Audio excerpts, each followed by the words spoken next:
이 사건 탄핵소추는 헌법 질서를 수호하기 위한 것이 아니라 국회의 과반수 권력을 남용해서 대통령의 직무수행을 정지시키고 파면시킨 다음 대통령의 지위를 탈취하려는 것임이 분명합니다.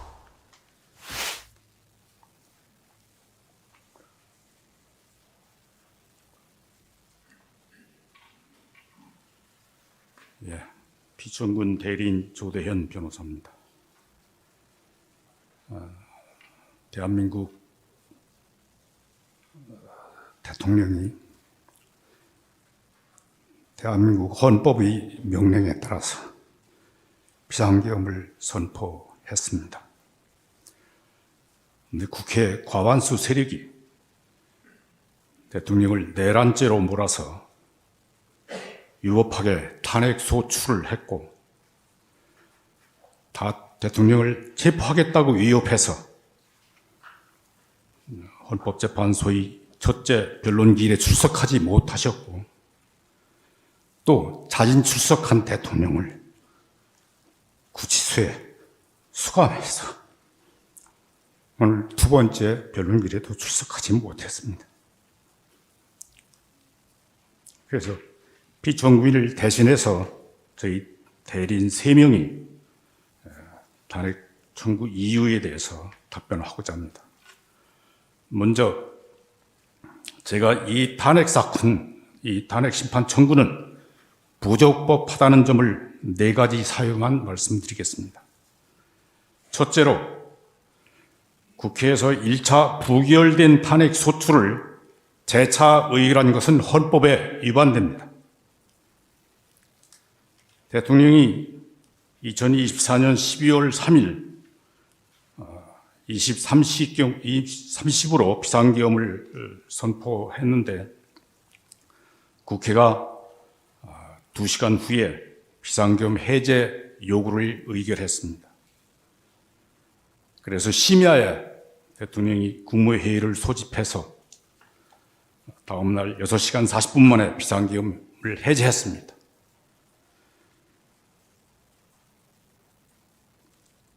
그래서 이 사건 비상계엄 선포나 계엄 포령을 인해서 헌정 질서가 통제되거나 국민의 기본권이 침해된 바 전혀 없습니다. 그런데도 국회 과반수 의석을 차지하는 야당 국회의원들이 그 비상계엄이 해제된 당일 대통령의 비상계엄 선포가 헌법과 법률에 위반되고 내란죄에 해당한다는 사유로 탄핵 소추안을 발의하고 탄핵 사유에 대해서 조사하지도 아니한 채 12월 7일 찬반 투표를 실시해서 195인이 투표에 참여했는데 탄핵소추 가결에 필요한 200인 이상이 참석하지 않았다고 해서 표결 불성립이라고 선언했습니다. 그러나 국회의원 5분의 1 이상이 출석해서 본회의가 적법하게 개의되었고 대통령 탄핵소추안이 적법하게 상정되었고 찬반 표결까지 이루어졌는데 그 가결 종족수에 미달된다고 해서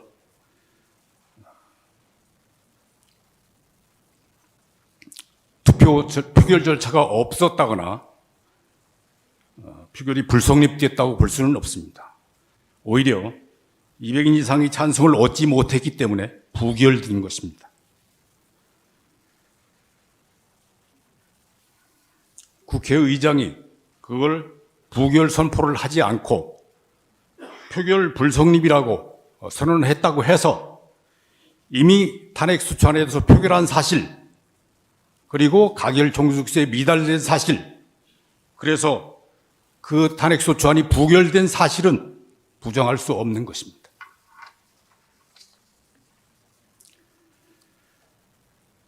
그럼에도 불구하고 여당은 대통령 탄핵소추가 가결될 때까지 일주일 단위로 임시국회를 소집해서 대통령 탄핵소추안을 계속 발의하고 계속 의결했다고 공표했습니다. 그리고 2024년 12월 22일 대통령 탄핵소추안을 다시 발의했는데 그 탄핵소추 사유는 대통령이 비상계엄 선포가 위법하고 위헌이고 헌법과 법률에 위반되고 내란죄에 해당되는 사유입니다. 그거는 1차 탄핵소추안에 포함되어 있던 사실입니다. 국회는 그 탄핵소추안을 12월 14일 본회의에 상정하고 204인이 찬성했다고 해서 가결 선포했습니다. 그러나 대통령 탄핵소추 안건이 정기국회에서 정족수 미달로 부결됐는데 임시국회를 열고 동일한 사유로 대통령 탄핵소추안을 다시 발의 상정하고 가결시킨 것은 헌법이 대통령 탄핵의 요건을 엄중하게 규정한 취지를 위반한 것입니다. 헌법 65조는 고위공직자가 헌법이나 법률을 위반한 경우에 국회의 탄핵소추와 헌법의 탄핵심판으로 파면할 수 있게 하면서 국회가 탄핵의 소추를 의결하면 헌법재판소의 탄핵심판이 선고될 때까지 그 공무원이 직무를 정지시키고 있습니다. 탄핵심판 대상자 중 대통령은 국민이 직접 선거로 선출된 국민 전체의 대표자이고 가장 높은 민주적 정당성을 가집니다. 그래서 그러한 민주적 정당성을 가지지 않는 다른 탄핵 대상자들과 달리 탄핵의 요건과 절차를 엄중하게 규정하고 있습니다. 국회의원은 국민이 직접 선출한 대표자라고 해서 탄핵 대상에서 아예 빼버렸습니다. 그런데 대통령은 국회의원보다 높은 민주적 정당성을 가지고 있음에도 불구하고 그 통치권 남용을 견제하기 위해서 탄핵소추 대상으로 삼으면서 그 요건과 절차를 엄중하게 규정한 것입니다.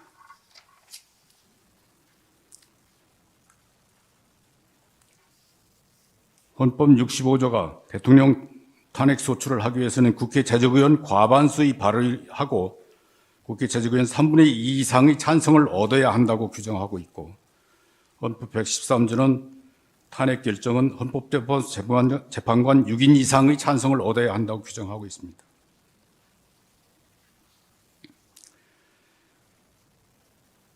국민이 직접 선출한 대통령을 탄핵 소추에 의하여 직무를 정지시킨 거나 탄핵 심판에 의해서 파면시키는 것은 국민 주권주의에 대한 중대한 예의입니다. 그래서 헌법이 대통령 탄핵의 엄중성을 규정한 것입니다. 헌법재판소는 2004년 5월 14일 결정에서 대통령 탄핵의 엄중성에 비추어서 대통령이 헌법이나 법률에 위반한 사유도 엄중해야 한다고 판결한 바 있습니다. 그런데 국회는 2024년 12월 7일 대통령에 대한 탄핵소추안이 헌법에 정한 정족수에 미달돼서 부결됐음에도 불구하고 동일한 내용의 탄핵소추안을 12월 10일 다시 발의해서 12월 14일 가결 선포했습니다. 이는 대통령 탄핵의 엄중한 요건과 절차를 규정한 헌법의 취지를 위반한 것이므로 그 효력이 부인되어야 합니다. 엄중한 가결 정족수에 미달되면 그 탄핵소추는 부결로 확정되는 것이고 가결 정족수를 채울 때까지 표결을 반복할 수는 없는 것입니다. 헌법재판소의 탄핵심판은 헌법재판관 6인 이상의 찬성을 얻어야 되는데 6인 이상의 찬성을 얻지 못하고 5분만 찬성했다고 해서 나머지 1인을 더 설득한 뒤에 일주일 뒤에 다시 평의해서 6인이 찬성으로 탄핵심판을 결정할 수는 없는 것 아닙니까? 국회가 대통령 탄핵소추안에 대한 1차 표결은 정기국회에서 했고 2차 표결은 임시국회에서 해서 회기를 달리했기 때문에 국회법이 정한 일사부재의 금지는 위반하지 않았다고 하더라도 부결된 탄핵소추를 다시 재의결한 것은 대통령 탄핵의 엄중한 요건과 절차를 규정한 헌법을 위반했고 그 위헌성은 부정할 수 없는 것입니다. 둘째로 탄핵 심판 대상에서 내란죄 부분을 빼면 탄핵소추 의결의 정족수도 무너집니다. 국회가 2024년 12월 14일 가결한 탄핵소추 사유는 대통령의 비상계엄 선포가 헌법과 법률에 위반되고 형법상 내란죄를 구성한다는 것이었습니다. 대통령이 내란죄 숙이라 해서 국회의원 204인이 탄핵소추에 찬성한 것입니다. 그런데 그 탄핵소추에 따른 탄핵심판 절차에서 탄핵소추인 대리인이 대통령 탄핵소추 사유에서 내란죄 등 형법 위반 부분을 철회하였습니다. 그래서 대통령의 비상계엄 선포가 헌법과 법률에 위반되는지 여부만 헌법재판소의 심판 대상으로 남게 된 것 같습니다. 그러나 국회의원 204인이 이 사건 탄핵소추를 찬성한 주된 이유는 대통령이 내란죄 숙이라는 주장이 탄핵소추 사유에 포함되어 있었기 때문입니다. 국회가 이 사건 탄핵소추안을 표결할 당시에 그 소추안에 대통령이 내란죄 숙이라는 혐의가 포함되어 있지 않았고 비상계엄 선포가 헌법과 법률에 위반된다는 점만 사유로 되어 있었다면 204인의 찬성을 얻지 못했을 것이 자명합니다. 이거는 정상적인 평균한테 물어보면 누구든지 그렇게 생각하고 답변할 것입니다. 따라서 이 사건 탄핵심판 대상으로 남겨진 대통령의 비상계엄 선포 행위가 헌법과 법률에 위반되는지 여부에 대해서는 국회의원 200인 이상의 찬성을 얻어 탄핵소추되었다고 말할 수 없습니다.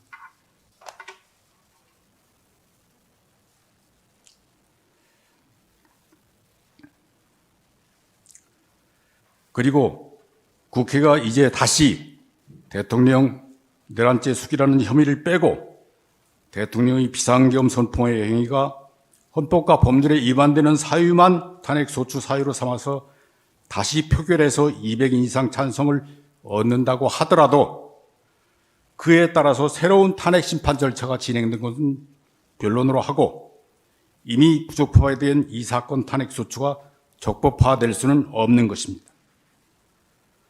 따라서 이 사건 탄핵소추는 각하되어야 합니다. 셋째로 비상계엄 선포의 위헌 위법 여부는 사법심사의 대상이 아닙니다. 대한민국의 대통령은 주권자 국민이 직접 선거에 의해 선출되고 국가 원수와 행정수반의 지위를 가지며 자유민주주의 헌법을 수호하고 국가와 국민의 안전을 보위할 책무를 집니다. 이러한 중차대한 책무를 온전히 수행할 수 있게 하기 위해서 우리 헌법은 대통령에게 국군 통수권, 긴급명령권과 계엄 선포권 등 비상대권을 수여하고 재직 중 면책 특권으로 보호하고 있습니다. 헌법이 규정한 비상대권은 국가의 헌법을 수호하고 국가를 위기에서 구하라는 헌법의 명령입니다. 대통령이 수행할 그것을 지킬 책무를 지는 것입니다. 이 사건 비상계엄 선포는 대통령이 자유민주주의 헌법 질서를 수호하고 국가를 보위하기 위해서 헌법이 허용한 비상대권을 행사한 것입니다. 국내 국외의 공산주의 좌익 세력이 대한민국 선거의 부정을 획책해서 국회의 과반수 권력을 탈취하고 그 과반수 권력을 자의적으로 휘둘러서 국회의 입법권과 탄핵소추권, 예산 심의권을 남용해서 국가 기능을 마비시키고 자유민주주의 헌법 질서를 붕괴시켰습니다. 그래서 대통령이 이러한 국가 비상사태라고 판단하고 자유민주주의 헌법 질서를 회복시키기 위해서 헌법에 따라 비상대권을 행사하는 것입니다. 대통령은 국내 국외의 모든 정보를 종합해서 자유민주주의 헌정질서가 붕괴될 위험성이 매우 큰 비상사태라고 판단했고, 이를 해결할 통상적인 수단이 없다고 판단해서 이 사건 비상계엄을 선포하는 것입니다. 그러한 고도의 통치 행위, 위헌 위법 여부는 사법부의 심사 대상이 되지 않는 것입니다. 국가 비상사태인지 여부, 국가 비상사태를 해결하기 위해서 비상계엄이 필요한지 여부, 이거는 국가 원수로서 국내 국외의 모든 정보를 가장 잘 아는 대통령이 가장 정확하게 판단할 수 있고, 국회나 법원이나 헌법재판소는 그것을 심판할 정보도 없고 능력도 없습니다. 또 국가 비상사태는 신속하고 효과적으로 대처해서 완벽하게 해결해야 하는데, 비상계엄을 선포할 때마다 비상사태인지 여부, 비상계엄이 필요한지 여부에 대해서 국회의 승인이나 사법부의 심판을 거치게 한다면 대통령이 국가 비상사태를 신속하고 효과적으로 해소시키기 어렵게 됩니다. 대통령이 헌법을 수호하고 국가를 보호할 책무를 제대로 수행할 수 없게 됩니다. 그래서 헌법은 대통령이 비상대권 행사에 대하여 다른 국가기관의 사전 통제를 인정하지 않고 사후 통제 수단만 규정하고 있습니다. 긴급명령에 대해서는 국회의 사후 승인을 얻도록 규정하고 있고, 비상계엄에 대해서는 국회의 제적 과반수 의결로 그 해제를 요구할 수 있다고 규정하고 있습니다. 비상계엄의 필요성이 해소되었는데도 비상계엄이 유지되고 있는 경우에 국회가 통제할 수 있도록 규정하는 것입니다. 그런데 국회의 과반수 권력은 비상계엄이 선포되자마자 본회의를 열고 비상계엄의 사유나 필요성 여부에 대해 조사하지도 않고, 비상계엄이 선포된 후 2시간 만에 비상계엄의 해제 요구를 의결했습니다. 그리고 대통령이 비상계엄 선포가 내란죄에 해당된다고 선동해서 비상계엄이 해제된 당일에 대통령 산핵소추안을 발의하고 12월 7일 부결되었는데도 불구하고 12월 12일 다시 발의해서 12월 14일 가결시키고 이 사건 탄핵 심판을 충고한 것입니다. 이것은 헌법 수호와 국가 보위를 위해서 대통령에게 비상대권을 허용하고 다른 국가기관의 요건 심사를 배제한 취지를 위반한 것이므로 마땅히 각하되어야 합니다. 넷째로, 이 사건 대통령 탄핵소추는 탄핵소추권을 남용한 것입니다. 이미 말씀드렸지만 이 사건 비상계엄은 12월 3일 밤 11시에 발령되었고 국회가 4일 01시 해제 요구를 의결했습니다. 그래서 대통령이 즉시 출동했던 병력 철수시키고 심야 국무회의를 열어서 다음 날 그날 새벽 5시 40분경 비상계엄을 해제했습니다. 이 사건 비상계엄은 국가의 비상사태를 알리고 경계하기 위한 것이었습니다. 그래서 병력도 경계하기에 필요한 최소한에 그쳤고 무력 사용을 금지시켰다는 것입니다. 그래서 이 사건 비상계엄과 포고령에 의해서 헌정 질서가 훼손된 것바가 전혀 없고 국민의 기본권이 침해된 바도 없습니다.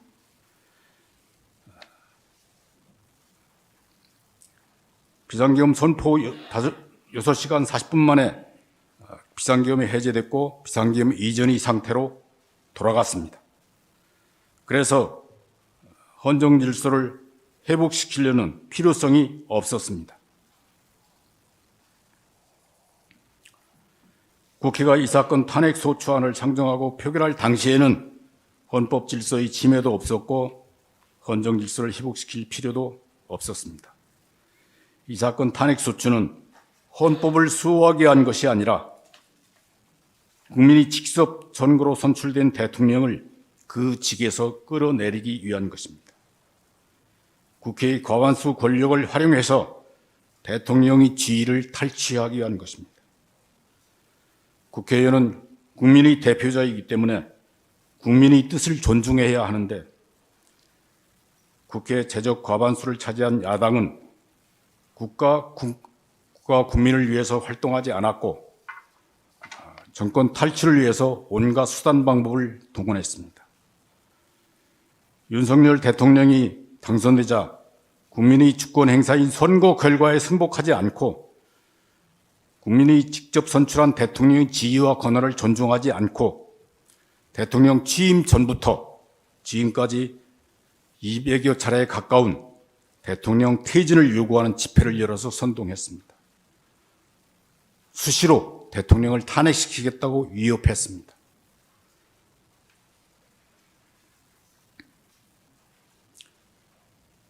대통령 가족에 대한 의혹을 선동하고 그 의혹을 조사하기 위해 특검법을 의결하고 대통령이 재의혹으로 부결 확정됐는데도 불구하고 그것을 다시 발의하고 의결하기를 반복했습니다.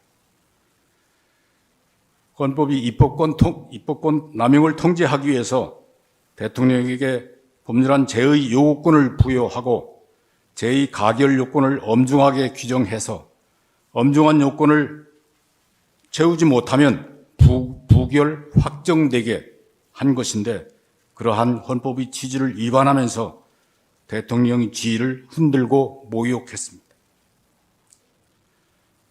그리고 국회의 과반수 권력으로 대통령의 직무 수행을 방해하였습니다. 임명권 행사를 방해했고 장관과 방통위원장 등 고위 공직자에 대한 탄핵 소추를 남발하여 국가기관의 직무 수행을 정지시켰습니다. 또 야당의 인사의 비리나 불법을 조사하는 검사와 감사원장을 탄핵 소추해서 적법하고 정당한 수사와 감사 직무를 정지시켰습니다.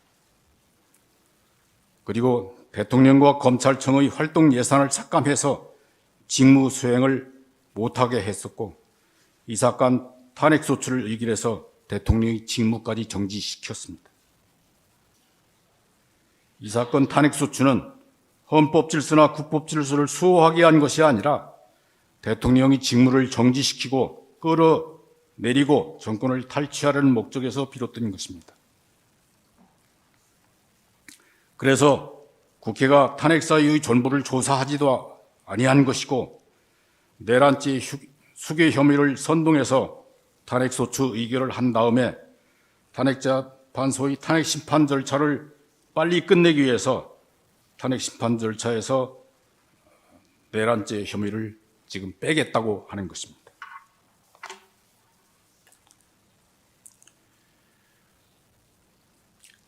또 대통령에 대한 탄핵 소추로 대통령의 직무를 정지시킨 다음에 국방부 장관과 육군참모총장, 방첩사령관, 수방사령관, 특전사령관, 정보사령관 등 국군 주요 지휘관들과 경찰청장, 서울경찰청장 등을 내란죄 혐의로 구속해서 국방 기능과 치안 기능을 마비시켰습니다. 또 자기들 뜻에 따르지 않는다고 해서 방송통신위원장, 국무총리, 법무장관, 행정안전부 장관 등을 탄핵 소추하고 자기들이 비리를 조사하거나 수사하는 감사원장, 검사들까지도 탄핵 소추해서 직무 수행을 정지시켰습니다. 게다가 국회가 추천하여 헌법재판 3인이 퇴임하면서 헌법재판관이 6인에 불과해서 심판을 할 수 없게 되었는데도 후임 재판관을 추천하지 않고 탄핵 소추된 고위 공무원들의 직무 집행을 한없이 연장되게 했습니다.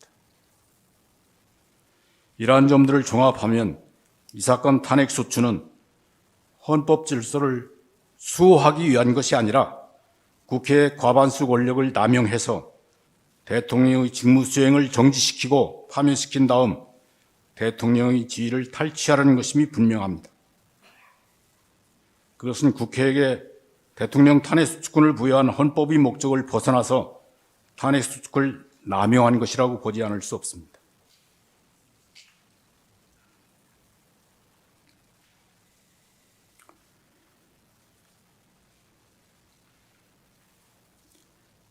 대통령이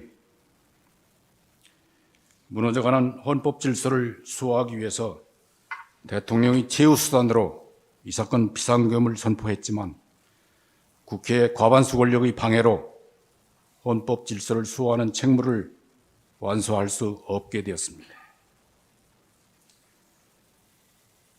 그리고 대통령을 불법 체포하려는 세력과 경호원들의 무력 충돌을 막기 위해서 대통령 피청구인이 스스로 수감되기까지 했습니다.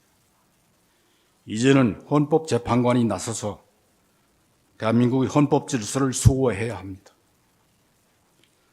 헌법은 헌법재판관에게 헌법 질서를 수호할 책무와 사명을 부여했습니다.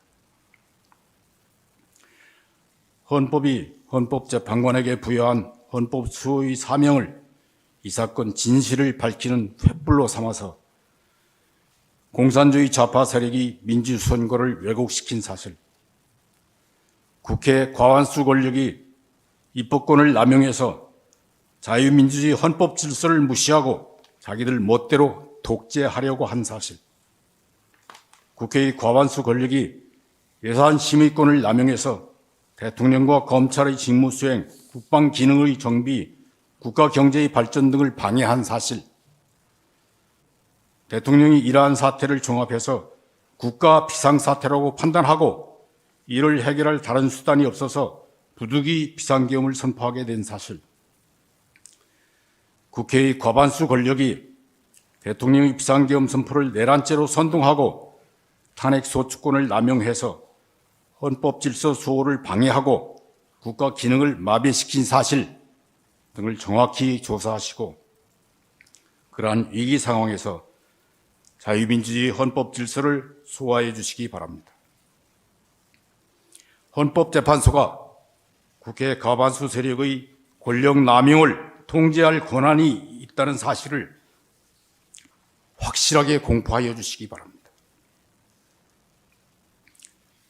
대한민국의 헌법과 국민들이 헌법재판관들의 현명한 심판을 기대하며 열망하고 있음을 잊지 마시기 바랍니다.